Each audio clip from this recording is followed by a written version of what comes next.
पद परिचय बताए थे कि किसी शब्द का पद परिचय कैसे दिया जाता है। ठीक, तो आज के क्लास में हम लोग देखेंगे कि पद कितने प्रकार के होते हैं और वो कौन कौन से पद होते हैं। ठीक, तो स्टार्ट करने से पहले अगर मेरे चैनल पे आप नए हो तो चैनल को सब्सक्राइब कर लीजिएगा, वीडियो को लाइक कर दीजिएगा, बेल आइकन को प्रेस कर दीजिएगा। चलिए स्टार्ट करते हैं। तो देखते हैं विकारी शब्द। देखिए, आपके पद दो प्रकार के थे, विकारी अविकारी शब्द। तो हम लोग पहले पढ़ेंगे विकारी शब्द। तो विकारी शब्द हम आप लोग को कल के क्लास में बताए थे कौन कौन से होते हैं। संज्ञा, सर्वनाम, विशेषण, क्रिया, ये आपके विकारी शब्द होते हैं। अब चलिए इसको डिटेल से हम लोग पढ़ते हैं।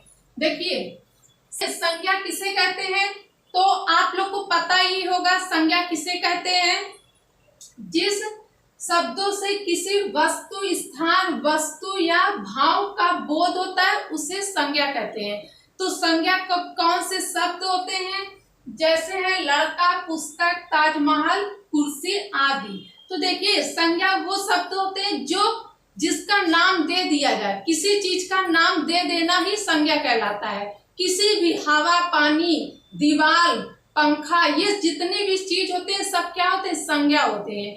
ठीक है, अब देखिए, अब है दूसरा सर्वनाम।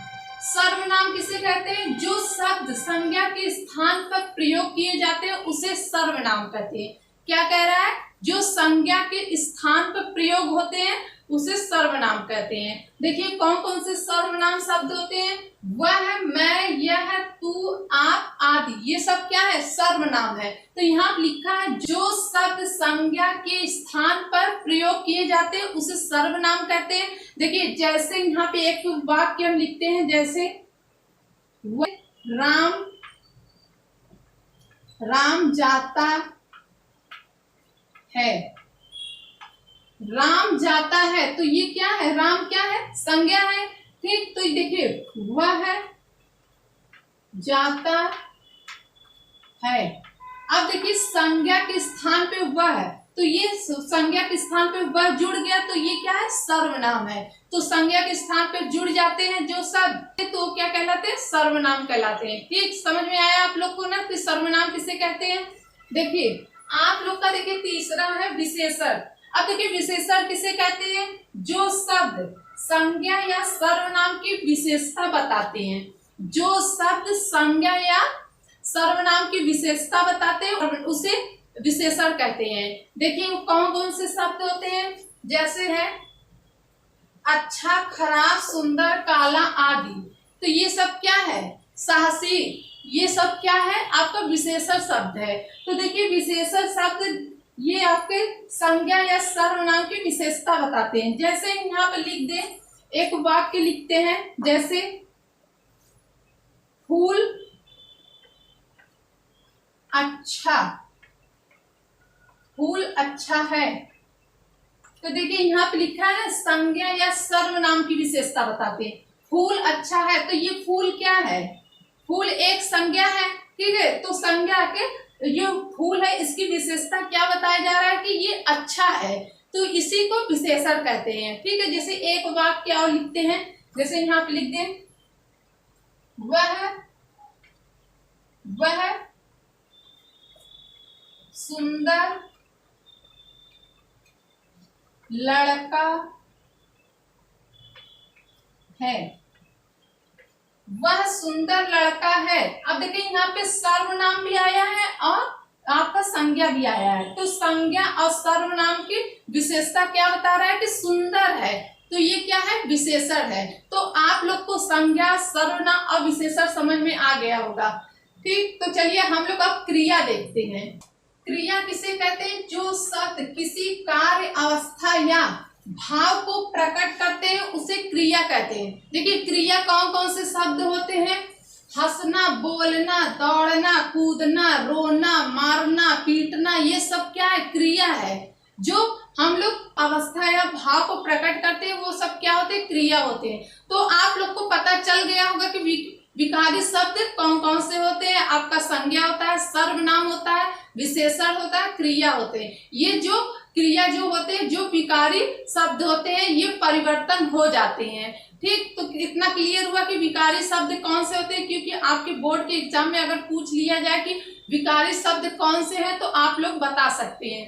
अब हम लोग चलिए देखते हैं अविकारी शब्द। अविकारी शब्द, अब देखिए अविकारी शब्द कौन कौन से होते हैं। क्रिया विशेषण, क्रिया विशेषण अविकारी शब्द होते हैं जो परिवर्तन नहीं होते हैं। ठीक, देखिए क्रिया विशेषण किसे कहते हैं, जो शब्द क्रिया की विशेषता बताता है उसे क्रिया विशेषण कहते हैं।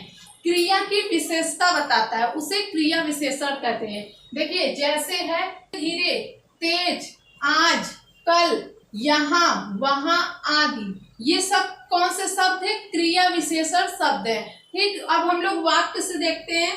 देखिए वह धीरे धीरे चलता है, अब देखिए वह धीरे धीरे चलता है, तो चलता है ये क्या है, क्रिया है। तो क्रिया की विशेषता क्या बताया जा रहा है कि धीरे धीरे चलता है, तो ये क्या है, क्रिया विशेषण है।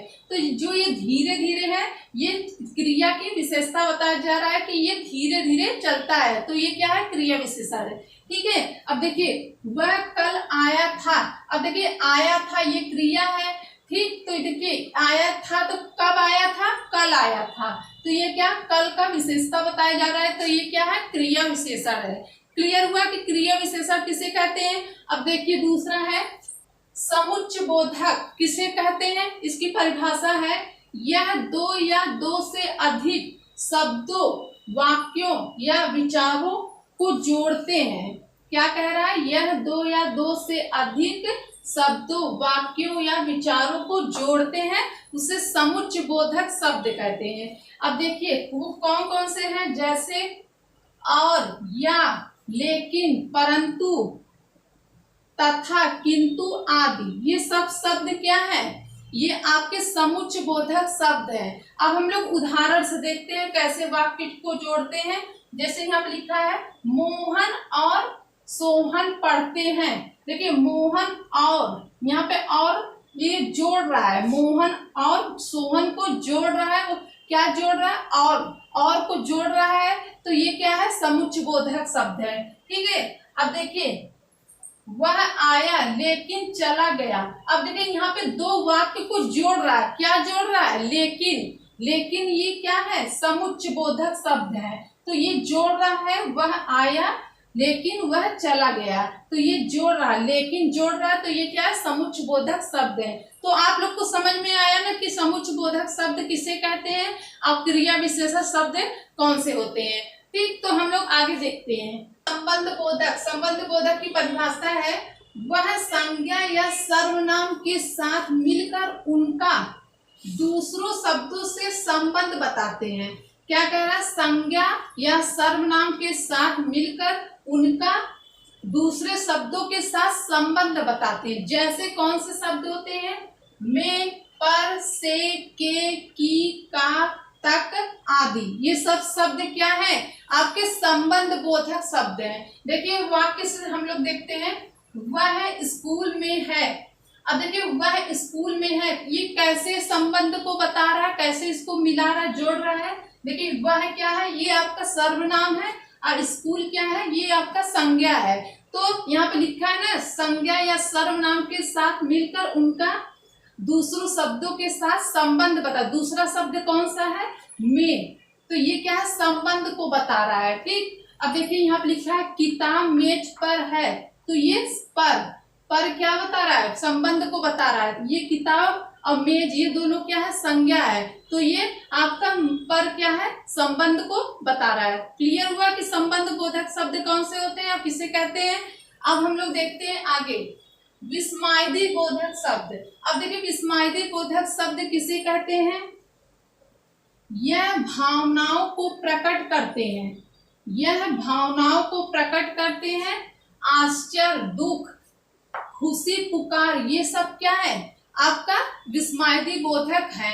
ठीक, जैसे अरे, वह, ओ, हे, छी आदि शब्द, ये सब शब्द क्या है, विस्मयादि बोधक शब्द हैं। जैसे वाक्य से हम लोग देखते हैं, जैसे हम लोग कहते हैं ना कि अरे ये क्या हो गया, अरे वह आया है, तो ये आश्चर्य, यहाँ पे लिखा है ना आश्चर्य, या भावनाओं को प्रकट किया जाता है। तो ये आश्चर्य की बात है। तो जहाँ पे आप लोग को दिखेगा, अरे वाह, इस तरह के जहाँ पे चिन्ह दिखे, ठीक, तो वो सब शब्द क्या होते हैं? विस्मयी बोधक शब्द होते हैं। ठीक, तो आप लोग को विकारी शब्द, अविकारी शब्द समझ में आ गया होगा। कौन कौन से विकारी होते हैं, कौन सा अविकारी शब्द होते हैं। तो हम क्लास को यहीं पे समाप्त करते हैं। आज का क्लास आप लोग को कैसा लगा कमेंट करके जरूर बताइएगा।